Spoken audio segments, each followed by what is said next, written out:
Good morning students. Myself Vijayalakshmi Shandilye, faculty of Shivjyoti Educational Group Kota. How are you all? I hope you all are fine. बच्चों आज हम कक्षा 9 की हिंदी व्याकरण पाठ्य पुस्तक का प्रकरण अर्थ की दृष्टि से वाक्य भेद का आगे का भाग पढ़ेंगे। बच्चों आपने पिछले वीडियो में पढ़ा, मैंने बताया आपको कि वाक्य किसे कहते हैं, वाक्य बनते कैसे हैं, वाक्य के प्रमुख घटक कौन कौन से होते हैं, वाक्य के प्रमुख अंग कितने हैं और वाक्य का वर्गीकरण कितने आधार पर किया गया है। तो इन सब के विषय में हमने जाना था। बच्चों आज हम वाक्य के 8 भेद के विषय में जानेंगे। बच्चों उससे पहले मैं आपको एक बार वापस से थोड़ा सा बता देती हूँ कि वाक्य किसे कहते हैं। मैंने आपको बताया कि अपने मन के भावों और विचारों को प्रकट करने के लिए हम अपने मन के भावों और विचारों को हम वाक्य के माध्यम से ही प्रकट करते हैं। लेकिन वाक्य बनते कैसे हैं? तो मैंने आपको बताया था कि भाषा की सबसे छोटी इकाई जिसे हम वर्ण कहते हैं, तो सार्थक वर्णों के मेल से हम सार्थक शब्दों का निर्माण करते हैं। जब हम वर्णों का मेल करवाते हैं बच्चों, वर्णों का मेल भी सार्थक होना चाहिए, क्योंकि यदि हम निरर्थक वर्णों का मेल करवाएंगे तो जो शब्द बनेगा वह भी निरर्थक ही बनेगा, जिसका कोई मतलब नहीं होगा। तो वर्णों का मेल भी ऐसा जो सार्थक हो, जिससे सार्थक शब्द बने। जैसे हम क प्लस म प्लस ल, तो हमारा एक सार्थक शब्द बना कमल। तो बच्चों इस प्रकार वर्णों के मेल से हम शब्द बनाते हैं और जब शब्द बन जाते हैं तो सार्थक शब्दों के व्यवस्थित समूह, यानी कि सार्थक शब्दों का जो एक समूह होता है और वह समूह भी कैसा, व्यवस्थित क्रमबद्ध समूह जो होता है वह वाक्य कहलाता है। समझ में आया आपको बच्चों? जैसे और जो वाक्य होते हैं बच्चों, वे अपने मन के विचारों का आदान प्रदान करने के लिए मनुष्य जो है वो वाक्यों का प्रयोग करता है और सार्थक शब्दों के मेल से बने वाक्य भाषा की एक प्रमुख इकाई हैं। बच्चों जब वाक्य बन जाते हैं तो वाक्य के जो प्रमुख घटक हैं वह भी 2 होते हैं। और प्रमुख घटक कौन से हैं? कर्ता और क्रिया। क्योंकि बच्चों कर्ता और क्रिया के बिना कोई भी वाक्य पूरा नहीं है, वह अधूरा है। और कर्ता और क्रिया के अभाव में वाक्य जो है वो अपना भाव स्पष्ट नहीं कर पाता है। तो बच्चों वाक्य के प्रमुख घटक हैं कर्ता और क्रिया। अब बच्चों वाक्य के प्रमुख अंग, तो वाक्य के प्रमुख अंग 2 हैं, उद्देश्य और विधेय। तो जो उद्देश्य है मैं आपको सिंपल तरीके से समझाती हूँ, बहुत सरल तरीके से मैं आपको समझाती हूँ कि वाक्य में जो कर्ता है, जो वाक्य का प्रमुख घटक है, जो वाक्य में कर्ता है, यानी कि वाक्य में जिसके बारे में कहा जा रहा है वही उद्देश्य कहलाता है। यानी कि हम सीधे तरीके से इसको समझे तो वाक्य में जो कर्ता है वही उद्देश्य है। ठीक है बच्चों? और विधेय यानी कि वाक्य में कर्ता के द्वारा जो कार्य किया जा रहा है, यानी कि वाक्य में कर्ता के विषय में जो कुछ बताया जा रहा है, यानी वाक्य में कर्ता के द्वारा किया जाने वाला कार्य ही विधेय कहलाता है। अब बच्चों कई बार ऐसा होता है कि उद्देश्य यानी कि जो कर्ता है और विधेय यानी कि जो विधेय उद्देश्य के द्वारा जो कार्य किया जा रहा है उनका भी विस्तार कर दिया जाता है और इसे उद्देश्य का विस्तार और विधेय का विस्तार कहा जाता है। यहाँ पर बच्चों उद्देश्य और विधेय का विस्तार करने के लिए हम उद्देश्य और विधेय की विशेषता बताने वाले, यानी कि वहाँ पर उनकी विशेषता बताने वाले विशेषण शब्द वहाँ पर जोड़कर उनका विस्तार करते हैं। अब बच्चों आता है वाक्य का वर्गीकरण। तो मैंने आपको पिछले वीडियो में बताया कि वाक्य का वर्गीकरण 2 आधार पर किया गया है, अर्थ के आधार पर और रचना के आधार पर। बच्चा हमारी कक्षा 9 में जो वाक्य के वर्गीकरण का जो आधार जोड़ा गया है हमारे पाठ्यक्रम में, वह है अर्थ की दृष्टि से वाक्य के भेद। तो अर्थ की दृष्टि से वाक्य के 8 भेद होते हैं। पहला विधानवाचक वाक्य, दूसरा आज्ञावाचक वाक्य, तीसरा इच्छावाचक वाक्य, चौथा संदेहवाचक वाक्य, 5वां संकेतवाचक वाक्य, 6ठा प्रश्नवाचक वाक्य, 7वां निषेध वाचक वाक्य और 8वां है विस्मय वाचक वाक्य। और यहाँ तक मैं आपको पिछले वीडियो में बता चुकी हूँ, आज मैंने फिर से थोड़ा सा आपको पुनः इसकी जानकारी दे दी है बच्चों। तो अब हम पढ़ते हैं अर्थ की दृष्टि से वाक्य के भेद। तो बच्चों सबसे पहले हमारा आता है विधानवाचक वाक्य। अर्थ की दृष्टि से वाक्य के 8 भेद हैं, जिसमें पहला भेद है विधानवाचक वाक्य। तो बच्चों विधानवाचक वाक्य हम किसे कहते हैं कि जिन वाक्यों से किसी क्रिया के करने या होने की सामान्य सूचना मिलती है, उन्हें विधानवाचक वाक्य कहते हैं। सिंपल शब्दों में मैं आपको समझाऊं कि जिन वाक्यों से किसी काम का होना या करना पाया जाता है, उन्हें हम विधानवाचक वाक्य कहते हैं। यानी कि जहां पर क्रिया का होना बताया जाता है, उसे ही हम क्या कहते हैं, विधानवाचक वाक्य। बच्चों जैसे उदाहरण यहाँ पर दिए हुए हैं, देखो आपको क्रिया के होने का यहाँ पर बोध होगा कि वह कल लौट आया था। दूसरा है सूर्य पश्चिम में अस्त होता है। और तीसरा है हमारा विद्यालय विजयनगर में है। बच्चों ये उदाहरण पढ़ के आपको यहाँ पता चल रहा होगा कि इन उदाहरणों में क्रिया के होने का या क्रिया करने की सामान्य सूचना हमें प्राप्त हो रही है। क्रिया के होने का हमें बोध हो रहा है कि क्रिया यहाँ पर हो रही है। जैसे मैं पढ़ रहा हूँ, सिंपल तरीके से अगर मैं साधारण तरीके से आपको साधारण सा उदाहरण दूं तो मैं पढ़ रहा हूँ, यहाँ पर हमें पढ़ने की जो क्रिया है उसका बोध हो रहा है। जैसे घोड़ा तेज दौड़ता है, तो दौड़ने की जो क्रिया है उसका बोध हो रहा है।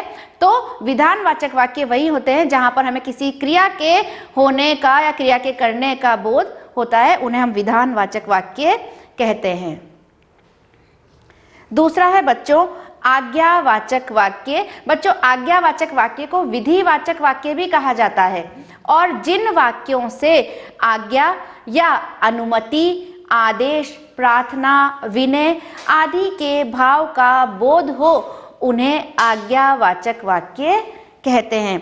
बच्चों जैसे हम किसी को आदेश देते हैं, आज्ञा देते हैं कि आपको ऐसा करना है, तो हम किसी को आज्ञा दे रहे हैं ना, आदेश दे रहे हैं। और कहीं पर हम किसी को कोई कार्य करने की, हम उससे हमारा कोई कार्य करवाना है हमें, तो हम उससे प्रार्थना करते हैं, उससे विनय करते हैं कि आप हमारा ये काम कर दीजिए। और या हम किसी से अनुमति मांगते हैं, किसी को अनुमति देते हैं कार्य करने की, तो जहां पर आज्ञा, अनुमति, आदेश, प्रार्थना, विनय आदि के भाव का जहां बोध होता है, वही उन्हें ही हम आज्ञावाचक या विधिवाचक वाक्य कहते हैं। जैसे उदाहरण के लिए घर से बाहर जाओ, आप चाय पीजिए, अपना कार्य पूरा करो। बच्चों ये जो आपने उदाहरण पढ़े घर से बाहर जाओ, यहाँ पर देखिए आप देख रहे हैं कि आदेश दिया जा रहा है, आज्ञा दी जा रही है, आदेश दिया जा रहा है कि आप घर से बाहर जाइए, आप चाय पीजिए, अपना कार्य पूरा करो। तो इस प्रकार आपको पता चल रहा है इन उदाहरण को पढ़ के कि इन उदाहरणों में आज्ञा दी जा रही है या आग्रह किया जा रहा है कि आप चाय पीजिए। तो जिन वाक्यों में आज्ञा, आदेश, प्रार्थना, विनय आदि के भाव प्रकट हो, उन्हें विधिवाचक या आज्ञावाचक कहते हैं। बच्चों इनका जो प्रयोजन है, इनका प्रयोजन वक्ता श्रोता के पारस्परिक संबंध के आधार पर आदेश, निर्देश, आज्ञा, अनुरोध, प्रार्थना अथवा निवेदन हो सकता है। कि जो वक्ता है, जो श्रोता है, उसका आपस में परस्पर उनका संबंध कैसा है, उसके आधार पर ही ये निर्धारित होता है कि वहाँ आदेश देना है, निर्देश देना है, प्रार्थना करना है, विनय करना है, अनुमति देना है आदि। जैसे देखो बच्चों, अब आप बैठकर पढ़ो। और कई और सारे उदाहरण भी हैं बच्चों। जैसे यहाँ पर घोड़े को तेज दौड़ाओ, तो यहाँ पर आज्ञा दी जा रही है। अनुमति, जैसे वे सब मेला देखने जा सकते हैं, यहाँ पर अनुमति का भाव है। उन्हें मेला देखने जाने दीजिए, यहाँ पर प्रार्थना की जा रही है। ठीक है बच्चों, तो यहाँ पर आज्ञा, आदेश आदि के भाव प्रकट होते हैं।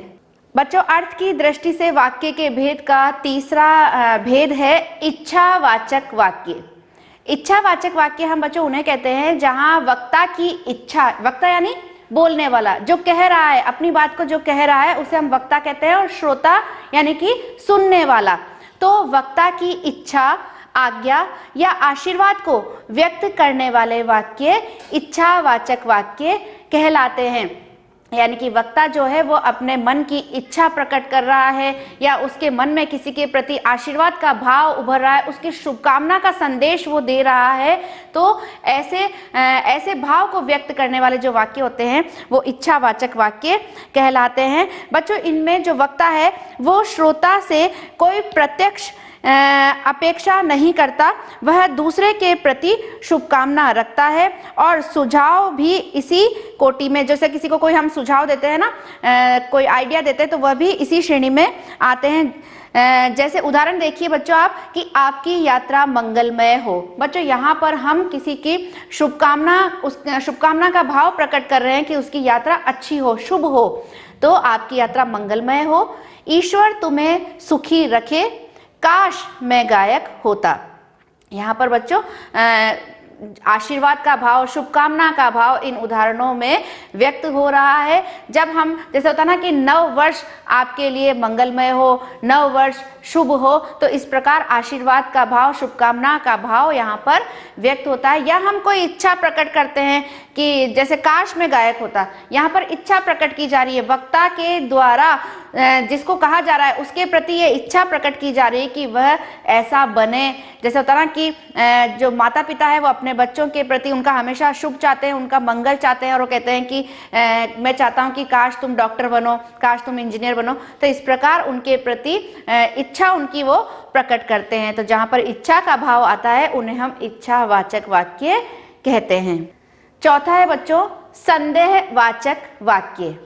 जिन वाक्यों में कार्य के होने में संदेह, जहाँ पर डाउट होता है ना बच्चों के शायद ऐसा हो या ना हो, तो जिन वाक्यों में कार्य के होने में संदेह अथवा संभावना का बोध हो, संभावना हो सकता है ऐसा हो और या नहीं भी हो, तो जहाँ पर संभावना व्यक्त की जाती हो उन्हें हम संदेहवाचक वाक्य कहते हैं। तो जिन वाक्यों में वक्ता को क्रिया संपन्न होने में, यानी कि बच्चों जिन वाक्यों में जो वक्ता होता है, जो कहने वाला है, उसको किसी भी क्रिया के होने में संदेह हो या उसको ऐसी संभावना नजर आ रही हो कि ये कार्य ऐसे हो सकता है, नहीं हो सकता है, संदेह की स्थिति हो, संभावना की स्थिति हो, और तो वे वाक्य संदेहवाचक वाक्य कहलाते हैं। वक्ता संदेहार्थी वृत्ति का प्रयोग करता है, यानी संदेह का जो भाव होता है वो वहां पर व्यक्त करता है। जैसे आप उदाहरण देखिए कि शायद वह कल यहाँ आए। अब यहाँ पर संदेह है, संभावना जताई जा रही है कि शायद वह कल यहाँ आए। विकास घर पहुंच चुका होगा। अब यहाँ पर भी संदेह है कि शायद पहुंच चुका होगा या नहीं पहुंचा होगा, अभी संदेह है, डाउट है, वह इस समय आता होगा। यहाँ संभावना जताई जा रही है कि इस समय तक वह आता होगा। जैसे आप और उदाहरण देख सकते हैं कि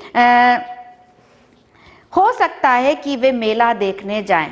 यहाँ संभावना जताई जा रही है। जैसे हम कहते हैं ना कि शायद कल वर्षा होगी, शायद आज वर्षा होगी, अब हो सकता है होगी या नहीं होगी, संदेह की स्थिति यहाँ पर बताई जा रही है। तो इसीलिए हम इन वाक्यों को जहाँ पर संदेह या संभावना का भाव हो उन्हें हम संदेहवाचक वाक्य कहते हैं। मैंने अर्थ की दृष्टि से यहाँ आपको 4 भेद बताए: विधानवाचक वाक्य, आज्ञावाचक वाक्य, इच्छावाचक वाक्य और संदेहवाचक वाक्य। आई होप आपको समझ में आए होंगे। और अर्थ की दृष्टि से जो 4 भेद हैं वह हम आपको अगले वीडियो में पढ़ाएंगे। तब तक आप इनका अभ्यास करें, घर में रहें, सुरक्षित रहें। धन्यवाद।